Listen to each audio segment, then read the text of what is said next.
Welcome to From Startup to Grown Up, the podcast. My name is Alisa Cohn. I'm an executive coach, an angel investor, and the author of From Startup to Grown Up. Each week, I talk to founders, creators, advisors, investors, and builders of all kinds about their insights and experiences in going from startup to grown up.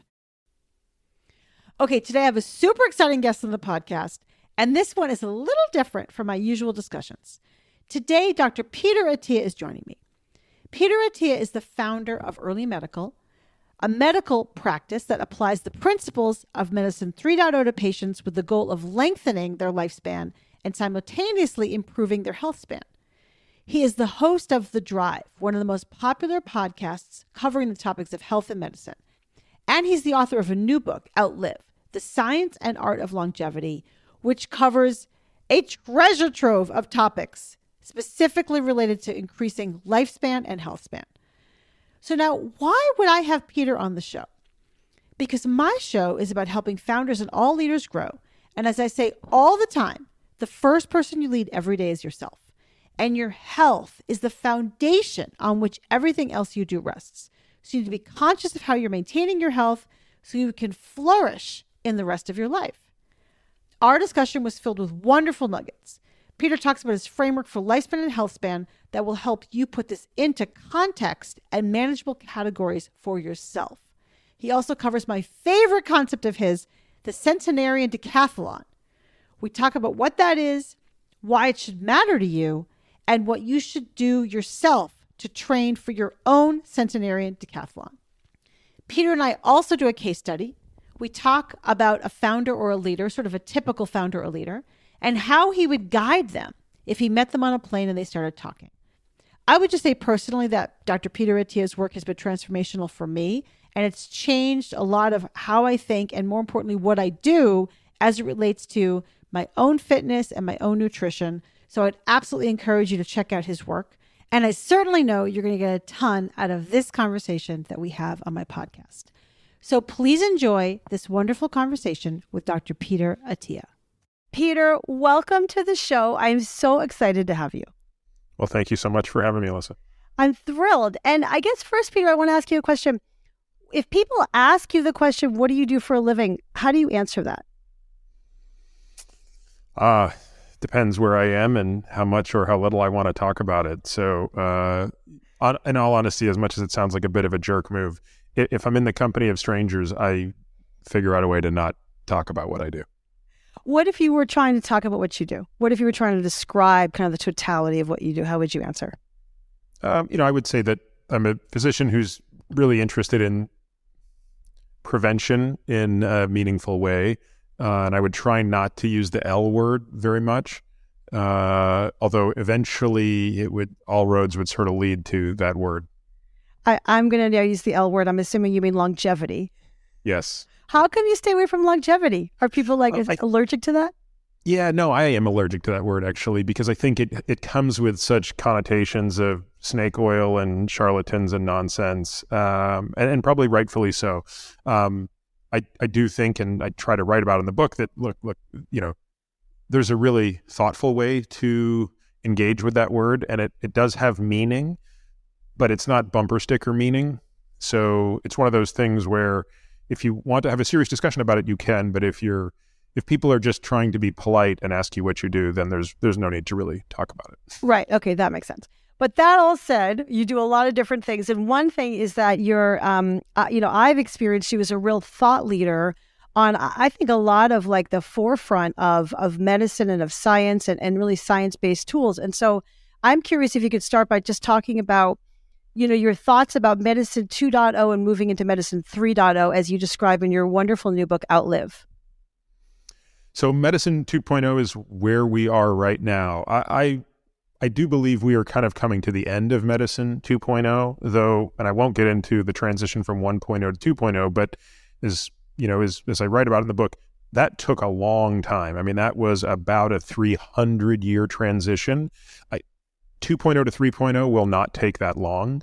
And I would argue we've only been in 2.0 for about 130, 150 years. That's about when we've been in. So what Medicine 2.0 has done very well is introduce us to the scientific method, introduce us to a way to glean insight and discern causality from correlation.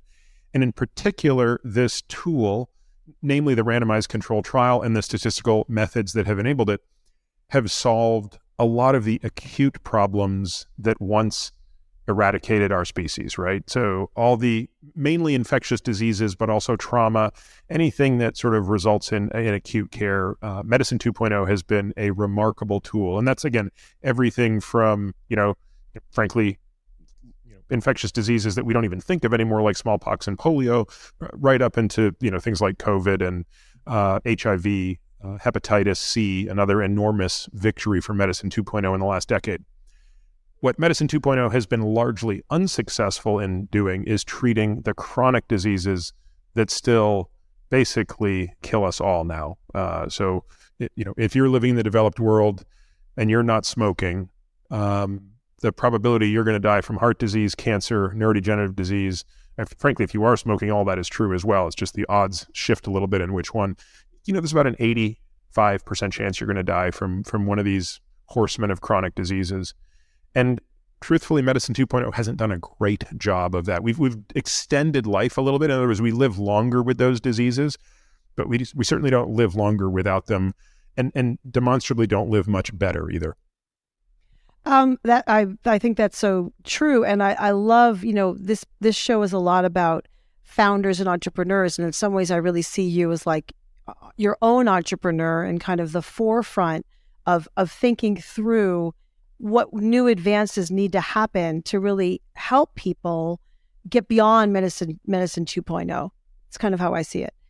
And I'm not going to talk about longevity, but I think what distinguishes you from the charlatans is your framework. So I'd love it if you'd maybe talk about your framework for overall health and longevity.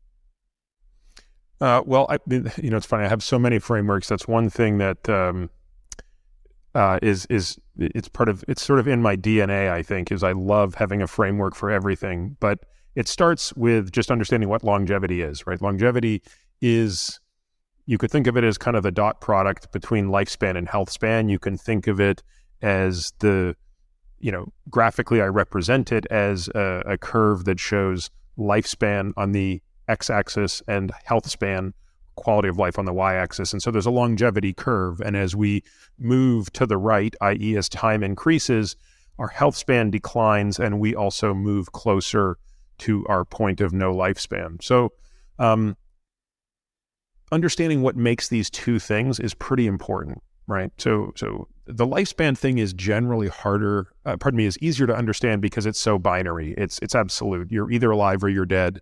And therefore, the lifespan arm of longevity involves delaying the onset of the things that kill us or avoiding those things that kill us acutely, such as motor vehicle accidents, something that I don't think we think a lot about, but it is actually a surprisingly high cause of death, as is falling. If you're over the age of about 60 or 65, that starts to become a staggering cause for mortality, both acutely and chronically, meaning acutely when you fall, you can die, but even within the first year after a fall.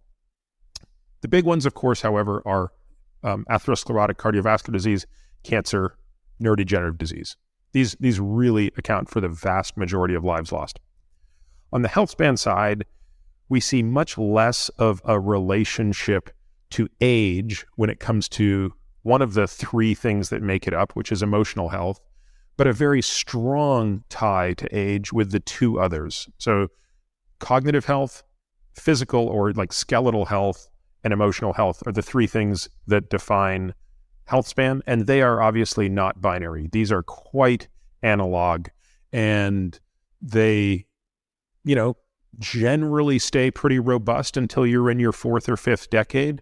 And then those two age-dependent ones, cognitive and physical capacity, begin to decline. And then emotional health is actually a bit of a wild card. There are some people for whom it's always an issue. It's never an issue.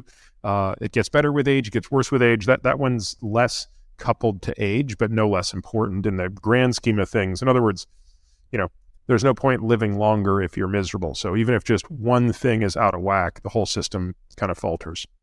Yeah, your point about cognitive health and muscular health, like I think that was my big insight when I first started being familiar with your work. The idea that everything's going along and you take a lot of things for granted, and then something happens, and I guess it's just simply aging, and it's age 65 or age 70 or 75. And I think people aren't thinking about that. But could you maybe share like why they should be thinking about that? I mean, what does happen in sort of those latter years? This is a problem I spend a lot of time thinking about, maybe even too much, actually. I think there are times when it might be at my detriment because I spend so much time thinking about the last decade of life.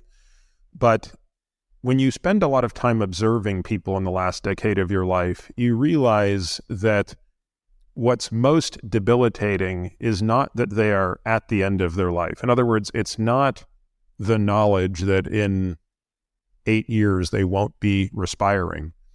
It's their actual quality of life in that moment.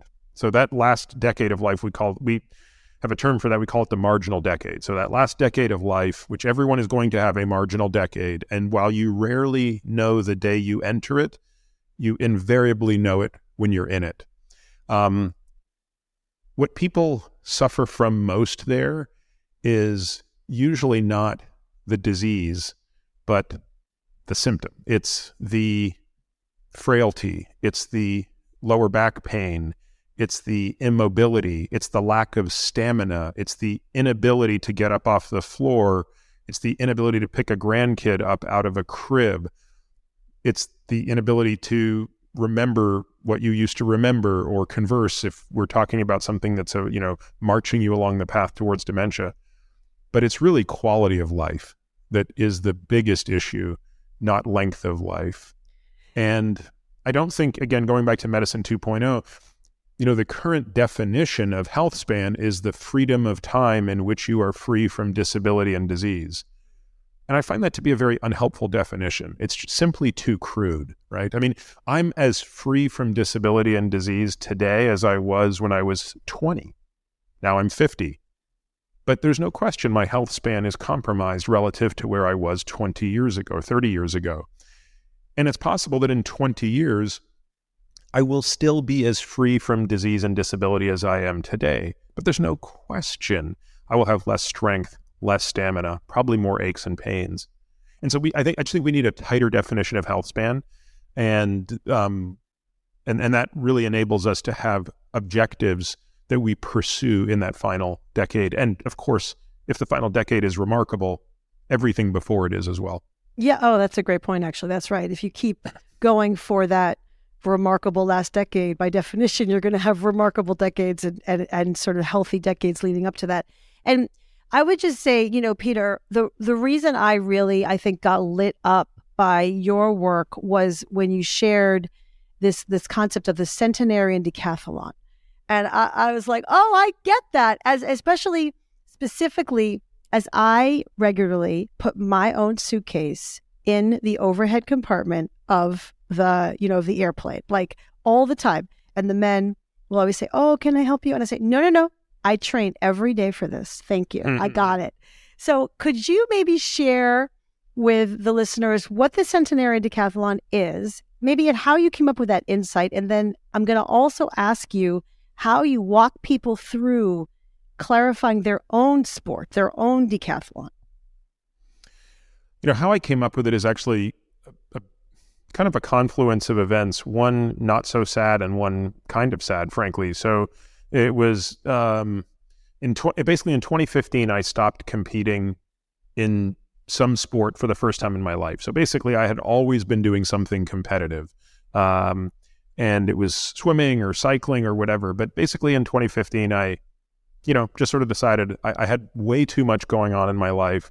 I, at that point, had my second child and I was working 2 jobs and, just insanely busy. And, training 20 hours a week to be a competitive cyclist was no longer in the cards. So I, for the first time, found myself not really having a goal with respect to exercise. So I exercised, but I didn't train. And there's a distinction. Anybody who's trained knows the difference. So just park that on the side for a moment and fast forward to 2018 or so. I'm at the funeral of a close friend for her mom, and I hadn't seen her mom in a while, but the last time I saw her, everything seemed remarkable, which was more than a decade earlier. And here I was now getting kind of a catch up on everything that had been happening in the interim. And what became abundantly clear to me was the last decade of her life was really unpleasant. All the things that she used to love to do, tending to the garden, playing golf, playing with grandkids, were basically no longer things she could do mostly due to physical frailty, less due to cognitive. Now, at the very end of life, cognition also became an issue in the last year. And I think, I literally was just sort of sitting there in the pew thinking, this is what we need to be training for. Like, I've been exercising aimlessly for the past 3 years, and yeah, I'm still fit, but I don't have a purpose. And I need a purpose. And I think I want this to be my purpose. I want my purpose to be, what does 80 or 85-year-old Peter look like? And the more I thought about it, I realized I need to train kind of like a decathlete does. Because as people might know who watch the Olympics and things like that, or track and field, the decathlete, while generally regarded as the greatest athlete in the world, that's the title that's bestowed upon them, are not the best at any one thing, but they're very good at many things. And I thought that's actually what life is, right? Life is being a generalist in terms of physical capacity, but that requires training with specificity. So we don't want to confuse the fact that the decathlete has this huge breadth of physical skill with the fact that they don't train with specificity. Oh no, they train with tremendous specificity, but they have to spread it out over a lot. And so over the course of a couple of years, that really evolved into a model that then worked its way into my practice, which is, I don't want to be the only one training for the centenarian decathlon. I think this has become a mental model now that we will use with all of our patients. By the way, most of whom are like I was, which is, if they're exercising, they're not really training for something. They're just exercising because exercise is good for you. But how do we create specificity around that? Which, by the way, sometimes means getting rid of certain exercises that might actually be long-term harmful. Oh, I didn't really think of that. That's so interesting. I mean, I've heard you talk about this notion of, I think what you've borrowed from Annie Do called backcasting. Maybe I'll just share a little anecdote also. I have a friend, I saw her out in California just a few months ago, and she said, yeah, I was talking to my doctor and we take these 5 or 6 mile hikes every now and again, And he said, there's going to be a time, if you don't train, if you don't work out, that you're suddenly not going to be able to do those 5 or 6 mile hikes. It's just going to sort of happen. And so what I love about your model is you've actually really primed people to think about, what do you want to do when you're 80 or you're 90 or even kind of on the way? So could you really talk about your process for walking people through thinking about that last decade? So it starts by being very clear and very specific about what you want to do in that last decade. And we have found that it's very difficult to ask people that as an open-ended question because, in reality, I think most people only have a vague sense of what they want. They have a better sense of what they don't want, but we think it's actually easier to give people a menu. And we do. We have a menu that has a little over 50 items on it, and they go through it and they check it off. And what are some examples?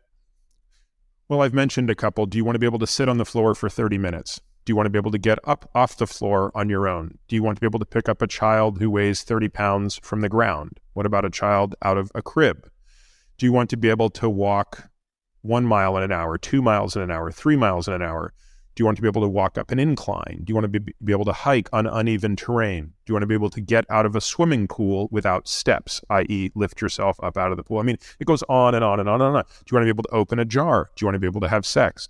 I mean, it's an endless list. It's probably got 80 items on it now that I think about it. And then we say, do you layer anything on top of that is really unique and specific to you? So for example, there were things on my centenarian decathlon list. And oh, by the way, I should say, even though we call it the centenarian decathlon, you're allowed to have many more than 10 items on it. So there's, again, it's just a mental model here. Yeah. Thank you. But there are several things on my list that I don't think I know a single patient of mine who has on their list. Archery is something I love. So to be able to pull back a 50-pound compound bow is on my list, even though that's probably not something most people would care to do. Being able to drive a race car at about within 5 to 8% of how fast I can drive one now is something I would like to do. Again, Paul Newman was able to do that into his 80s. So that's something I want to be able to do. So, and again, like let's say you're, a ballroom dancer, you might say, look, I still want to be able to dance 30 minutes doing this type of dance twice a week. Again, not something I'm going to pick, but it might be very special and specific to you. So you have to come up with this list.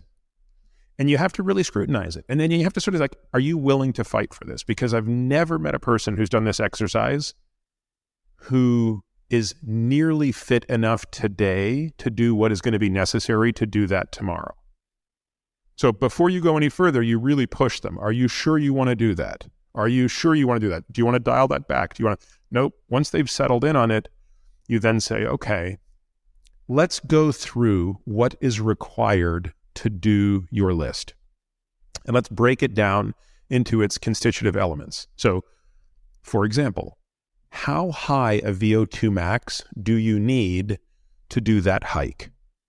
And the answer might come back as it needs to be about 28 mils per minute per kilogram. Okay. I want to interrupt you for one quick second because people are not going to really know what VO2 max is or that measurement. So it's really a measurement of cardiovascular fitness. Is that right?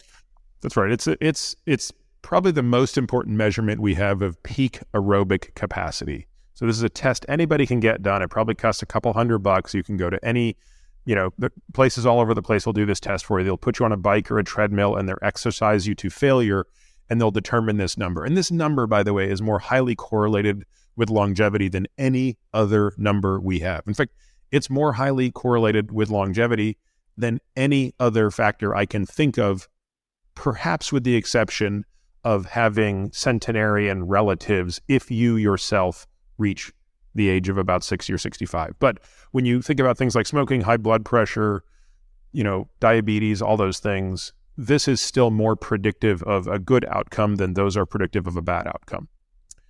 So nevertheless, if a person has, if a person tells you what you want to do, you can tell them it requires this much strength, this much stamina, this much peak aerobic, et cetera, et cetera.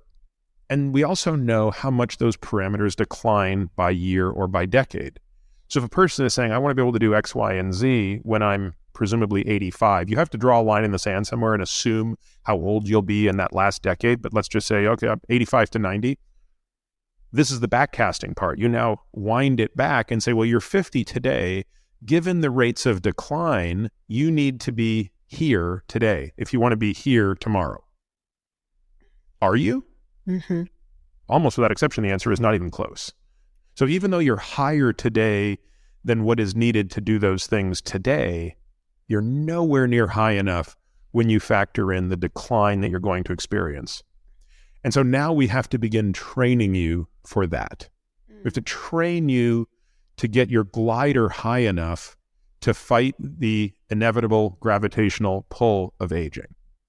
And this is really relentlessly focused on health span, right? These are real health span targets, but you get a lot of lifespan benefits along the way. Because exercise, as you can probably relate to, is the single most potent thing we have at our disposal to reduce our risk of death. Mm-hmm. And that's where what you just said is so beautifully illustrates the specificity that you're talking about. There is a specificity you have to target to either go play with your grandchild when you're 85 or walk and carry groceries, at 85. And the specificity has to do with the amount of strength and also aerobic capacity that you need to get there. And starting now, so that as you decline, you still are able to take on that kind of, that burden, if you will, that physical burden. Exactly. I love that.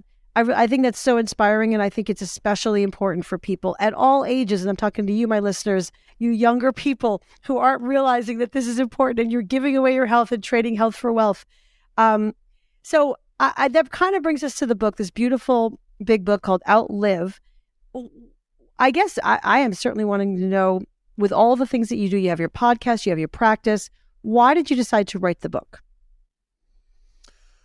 Well, I started to write the book actually 2 years before I launched the podcast. So the podcast launched in the summer of 18. This book started in earnest. I guess I had my first contract to write it in probably the summer of 16, or maybe even earlier than that. So in that sense, it's sort of weird, but the book long predated the podcast.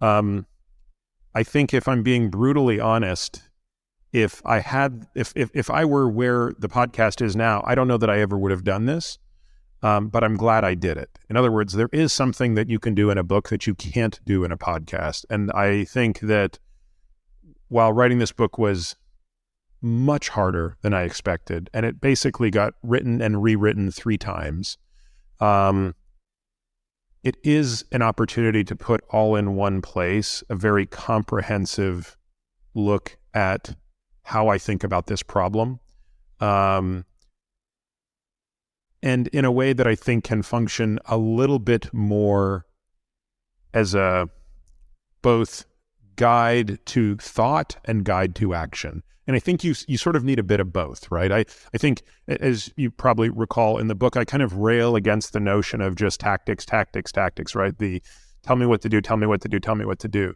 And instead kind of focus a little bit on, well, I will tell you what to do, broadly speaking, but once you understand why you need to do those things, because the what to do is going to change. I mean, we have to understand by necessity, science makes progress. This stuff advances over time, and therefore the exact details of these tactics will likely change over time. But the underlying principles, the strategic part of this, is much more likely to stay true. And therefore, understanding that will enable you to adjust tactics in the presence of new information. That's very well said. Can you give an example, like one example of a strategic principle that you need to understand as a foundation that would be, would remain constant despite what tactics might change? Yes. I think, one of the most important strategic pillars of, I've already alluded to it actually, of living longer is the importance of living longer without disease, not living longer with disease. So there's really two ways to think about this problem. And Medicine 2.0 has made it abundantly clear that we intervene once disease is present. And all of our treatments are geared towards prolonging the period of time you have with disease. Now, obviously on the margin, there are exceptions to that, right? Like, yes, I think we do take great steps to try to prevent cardiovascular disease by controlling blood pressure and cholesterol. But I argue not nearly enough, right? I would argue, for example, that in the case of cardiovascular disease, the current treatment guidelines are to treat when 10-year risk of major adverse cardiac event exceeds about 5%.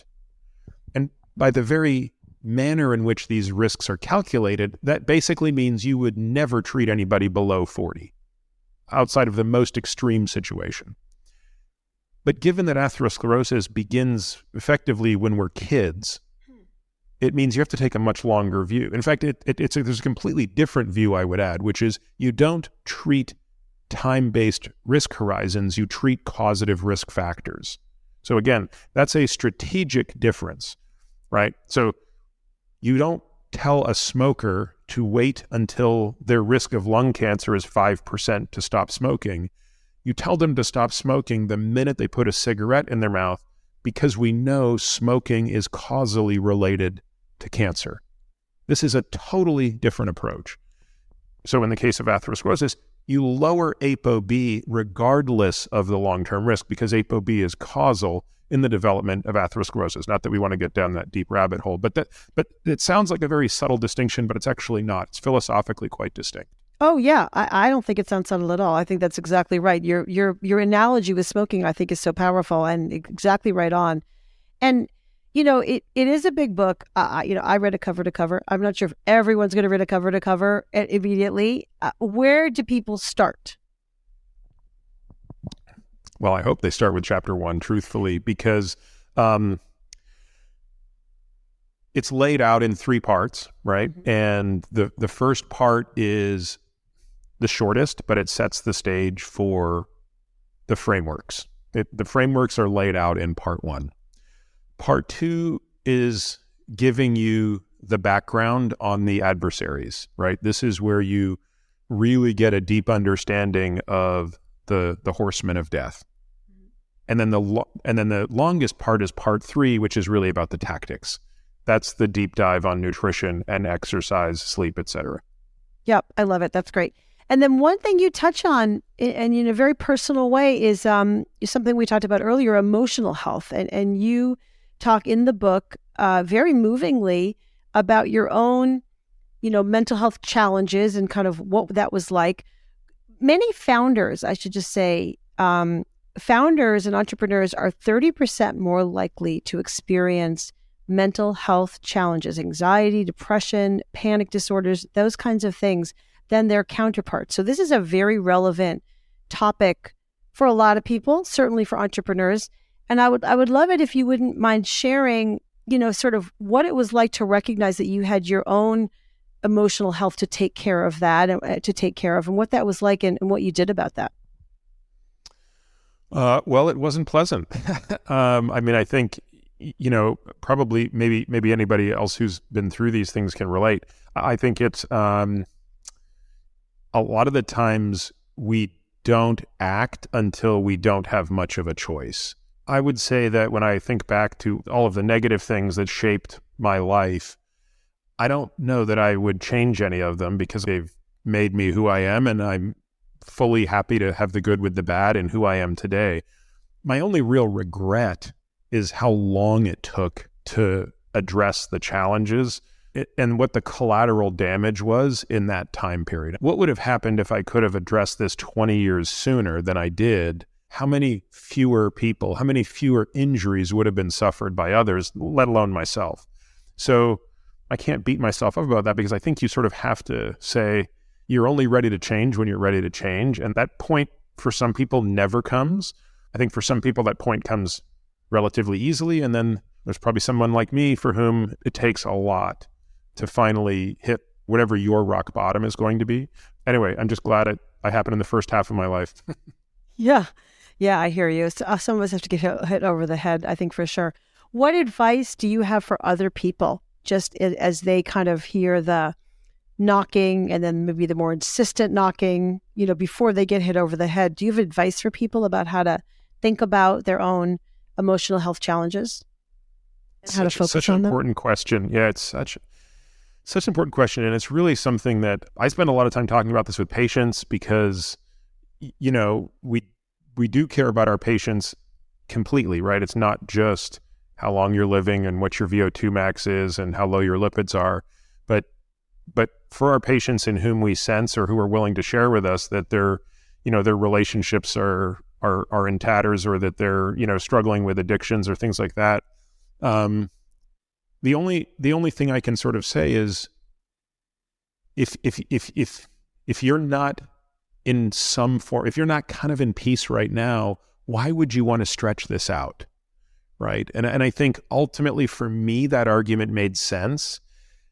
And I don't know that argument makes sense for everyone, but I think for a number of people, if you're in the space of saying, I'm trying to improve my health, but yet you can't take care of this one issue, or at least look into it, you're basically just extending misery.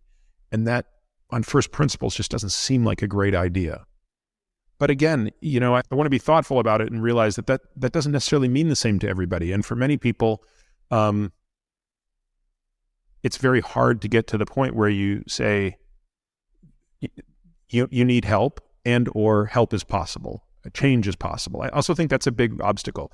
I think there's a misconception out there that I certainly felt that was some of my resistance to change, which was, hey, I wasn't so delusional to think I was perfect, but I thought that the downside of my problems was well worth the upside. And the upside was the drive, the discipline, the motivation, the perfectionism. And those things, I had achieved a lot on the back of those things. So it seemed that the collateral damage they were yielding was totally worth it. I don't think that's right. I actually don't think that's true. I don't think you have to give up in its entirety the good to address the bad. That's very well said. I think that a lot of entrepreneurs and leaders I work with are very self-critical, and they would see that there's like this so-called upside of my self-criticism, which is I really push myself hard, and there is a cost to that. And then one could make the case, well, maybe actually if you had more perspective and could be kinder to yourself, you could get even further in a sense. And so testing out, by the way, it's scary to test out that theory. If you sort of assume that your self-criticism is what's being, making you successful, or your perfectionism, as you said, is making you successful, then it's hard to give that up. Yeah. And it's funny. I had a therapist who went so far as to say, I think there's a good chance that you will, from this point on, maybe not be as outwardly successful as the trajectory you might have been on. But I would argue it's still worth it. Mm-hmm. And here are the reasons why. And so, in other words, and I don't know if that's true or not, but I actually went into this at the end finally accepting that, yeah, that's probably right. I'd rather be 7/10 the person I could be, but not be in misery 24/7 and basically a wrecking ball in everybody's life. Yeah, I think it's a good bargain. It's a good bargain. My last sort of category, I think, of questions is we talked about the idea of doing a little case study. So I work with a lot of founders. I'm going to give you a typical founder scenario, and I'd love to know maybe what your advice to this founder is. So we have an entrepreneur. Let's say it's a male. He's 35 years old. Let's just say he's in fine health, but he really hasn't been to the doctor since he left his pediatrician at age 18. So who knows? He works all the time because that's what founders do. He's on a plane all the time, seeing customers, seeing investors. Let's say like he doesn't really get much exercise, but plays soccer on the weekends sometimes when he's home with friends, has a few close friends, and is definitely on the emotional roller coaster of a founder. So he's, used to be rail thin, let's say, now is starting to gain some weight. What would you say to this person? And what kind of advice is a starting point, knowing this person is not by nature obsessed with health and also doesn't have much time? So, I never try to impose on other people anything. In fact, we make it so hard for people to get into our practice for this reason, right? Like the hoops that someone has to jump through to get into our practice the goal is to make 90% of people walk away in the process. And it's pretty successful. So I guess for this hypothetical situation, I would say if I found myself sitting with this person on an airplane and the conversation came up, I guess I would just start by asking him, what is, I'd start with, what do you want the last decade of your life to be like? And I would really work from that angle, right? And so if that person, and by the way, there's a really good chance that person says, I don't know, I don't care, I'm not thinking about that, but like, I got to close the Series A in 2 months, and our competitor is doing this, and da-da-da-da. And I think, to be honest with you, I would say, good, go and do that. Like I think you have to be realistic in a situation like this. So again, to make the question more interesting, to make my answer more interesting, let's assume that this was a long enough flight and he was in an introspective enough mood, and he came back and said, I would hope that by that point, I've got kids and maybe grandkids, and that I've done really well in business and I'm enjoying the fruits of that. Okay, so if you land there, then I would say, great. Then what do you need to do now to minimize the damage or offset the damage that you're enduring in pursuit of this goal? Because let's be honest, what you're doing is not what we were physiologically meant to be doing. There's nothing about working 80 hours a week, living on airplanes, shuttling across time zones, eating crap, drinking alcohol. None of that stuff is in our best interest. And rather than sort of bust your chops and say, stop all that now, go be a monk, I'm going to say, how much time are you willing to put into damage control now, such that, let's say, when you have your exit in 5 years, you can get a little bit more serious about your health. And I would take whatever he gave me in terms of time, And I would say, how are we going to allocate that into the amount of additional sleep you need and the amount of exercise you need to do, and maybe the amount of, thinking you need to do around food. Although food doesn't tend to be more of a time issue, that tends to be more of, kind of a behavior issue. Right. But the two big time sucks are really exercise and sleep. And so again, based on what he's doing now and based on what he's willing to do, I would work with him and, sort of think through that. So let's say 5 hours. He's willing to give you 5 hours. How would you roughly do something? Well, let's assume, just for argument's sake, that 2 more hours of sleep a week would get him good, right? So would get him good enough, because I'd really want to try to get him to at least 7 hours a night of sleep. There's an enormous drop-off in performance that happens below that, despite what people think. There's a lot of people who think, oh, no, I need 6 hours a night, I'm totally fine. No, you might be tolerating 6 hours per night, but you are absolutely not thriving. So let's just make the math easy and say we'd use 2 of our 5 hours to bolster his sleep. And then that gives him 3 hours to exercise outside of what he's doing on the weekends. So on the weekends, he's playing soccer, and that's great. But I would say, look, if during the 3 hours of the week, you could do 90 minutes, you could do 3 1-hour workouts, and we could structure, I might have him do 2 of them as strength training and 1 of them as a dedicated modest intensity cardio. And then we're basically using his soccer as high intensity cardio. I would take that and say that would be a great starting place. A great start. And then hopefully sow the seeds with the conversation that you had, sow the seeds for the future. Right. And just remind him that health is a lot like wealth, right? It really compounds.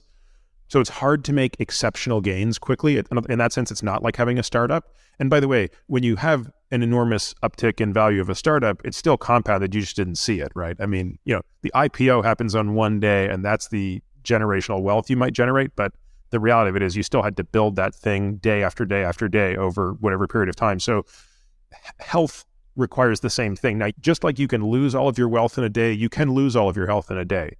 So it is asymmetric in that regard. But we're going to focus on the upside of this and say you've got to compound little bit by little bit every day. So it's also just kind of about developing the habits. It's going to be a lot easier when you're 40 to turn up the dial of what you do if you're not starting from zero, and if you've already built a set of routines and habits around exercise and sleep. I love it. Yeah, habits, routines, and mindsets, kind of probably. I love that. Peter, one last question. What do you wish you had known earlier on your journey?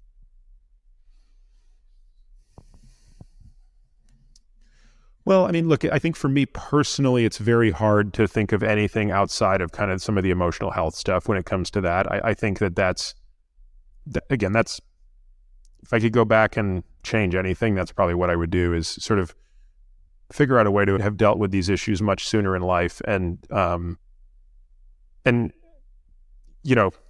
spare myself and the people closest to me some of that agony.